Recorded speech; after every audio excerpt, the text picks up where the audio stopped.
السلام علیکم. قانونی اسپیکٹ سے نکاح کے حوالے سے بہت سارے لوگوں کی جو ہے وہ ڈفرینٹ آراء ہیں, ڈفرینٹ ریسرچز ہیں, اور میں آج کے ولاگ میں with reference on the basis of research, جو ریسرچ میری کہتے ہیں اس حوالے سے میں آپ کو آگاہ کر رہا ہوں کہ اوور آل قانونی اسپیکٹ سے ایک نکاح اگر ہوتا ہے تو پاکستان کے قانون میں قانونی اسپیکٹ سے کون کون سے نکاح ایکچوئل ویلڈ نکاح ہے اور کون کون سے نکاح ویلڈ نکاح نہیں سمجھے جا سکتے, جس میں تھوڑا بہت پہلو آپ کا اسلامک پوائنٹ آف ویو بھی آ سکتا.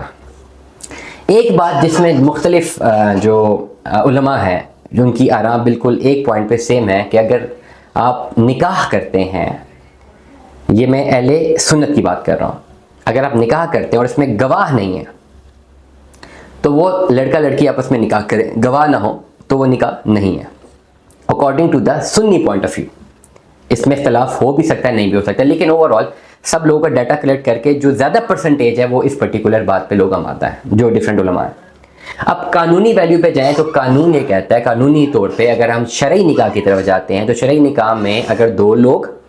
آپس میں ایجاب و قبول کریں, میاں اور بیوی, اور دو ایٹ لیسٹ گواہ وہاں پر موجود ہوں تو یہ شرعی نکاح ہو گیا, اور اس میں حق مہر کی رقم طے ہو جائے یا دے دی جائے گواہوں کی موجودگی میں یا غیر موجودگی میں, تو یہ نکاح ہو گیا.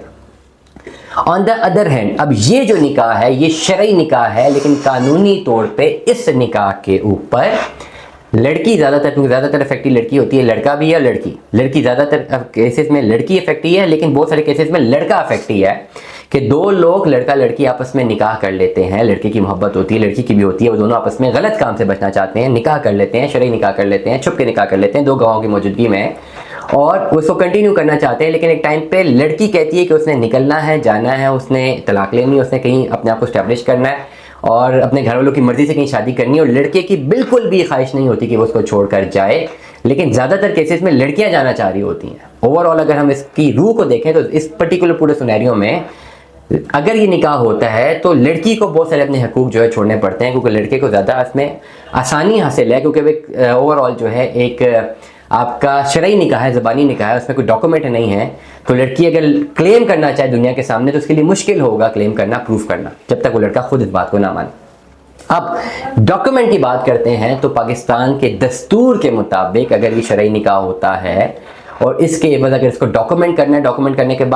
کرنے کے بعد ہی لڑکی کلیم کر سکتی ہے کہ یہ شخص اس کا شوہر ہے, اور اس کے اگینسٹ جو بھی اس کی حقوق ہیں جو معاشرے نے دینے, جو حکومت نے دینے, وہ تب بھی ملتے ہیں جب یہ نکاح آپ کا ڈاکومنٹ ہوتا ہے. شرعی طور پہ نکاح آپ کر لیں, جب تک اس کو ڈاکومنٹ نہ کریں پراپرلی لڑکی اپنے حقوق کلیم نہیں کر سکتی قانونی طور پر. اب جب ہم بات کرتے ہیں ڈاکومنٹ کی تو ڈاکومنٹ میں یہی ہے کہ وہ نکاح جو ہوا ہے وہ نکاح کا درج ہونا ایک پراپر نکاح نامے میں ضروری ہے. نہ صرف نکاح نامے میں ضروری ہے بلکہ نکاح رجسٹرار کی اسٹمپ بھی ہونی چاہیے, اور وہ نکاح نامہ یونین کونسل میں جمع ہوگا, وہاں سے ناظرہ میں جمع ہوگا, اور پھر آپ کا ایک میرج رجسٹریشن سرٹیفکیٹ بنے گا.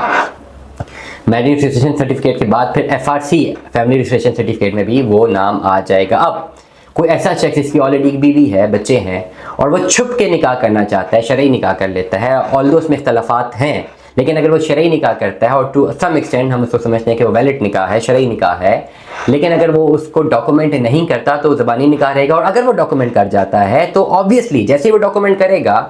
کوئی بھی بندہ بیٹھا ہوا, کوئی بھی اس کا فیملی ممبر اپنی FRC اپلائی کرے گا یا کوئی بھی فیملی رجسٹریشن اپلائی کرے گا تو آٹومیٹیکلی نادرا کے پورٹل پہ کوئی بھی فیملی ممبر یا پرانی بیوی جو پہلی بیوی ہے وہ بھی اپلائی کرتی ہے اپنی FRC MRC, تو اس کو ریکارڈز شو ہو جائیں گے اگر یہ نکاح رجسٹر کرواتے ہیں. کہ جب نکاح رجسٹر ہوگا تو وہ ناظرہ میں جائے گا, یونین کونسل میں ناظرہ میں جائے گا, وہاں سے لڑکی کے ID کارڈ پہ نام چینج ہو جائے گا, آپ کا نام درج ہو جائے گا کہ شوہر یہ ہے, اور پھر جب FRC کھلے گی MRC کھلے گی تو شوہر کے نام پہ دونوں بیویوں کا سارا ایڈریس بایو ڈاٹا جتنا بھی ناظرہ کے مطابق وہاں پہ جو ان کے قانون کے مطابق ہے وہاں پہ شو ہو رہا ہوگا. نہ صرف شو ہو رہا ہوگا بلکہ اگر آپ ویریفائی کروانا چاہیں تو اس ID کارڈ نمبر سے مزید ڈیٹیلز بھی حاصل کی جا سکتی ہیں. آج کل آن لائن دور ہے, اس سے لیے بہت سارے ایسے مرد جو کہ شادی شدہ مرد ہوتے ہیں جو کہ دوسری یا تیسری یا چوتھی شادی کرتے ہیں اور وہ چھپانا چاہتے ہیں اس نکاح کو, تو ان کی زیادہ تر صرف کوشش یہی ہوتی ہے کہ خالی یہ زبانی نکاح رہے تاکہ شرعی طور پہ گناہ نہ ہو, ان کے اوپر کوئی حد نہ لگے. شرعی طور پہ میاں بیوی ہوں لیکن وہ اپنے آپ کو اس نکاح کو پبلک نہیں کرنا چاہتے, اور پبلک تبھی نہیں ہوتا کہ جب وہ ڈاکومنٹ نہیں ہوتا. اب اگر پاکستان کی دستور کو پڑھیں تو 60 کی دہائی سے پہلے یہ سارے نکاح جو ہیں یہ زبانی نکاح ہی ہوتے تھے, لیکن اوور آل 60 کی دہائی کے بعد پھر یہ ریٹن ڈاکومنٹس بنے. Over all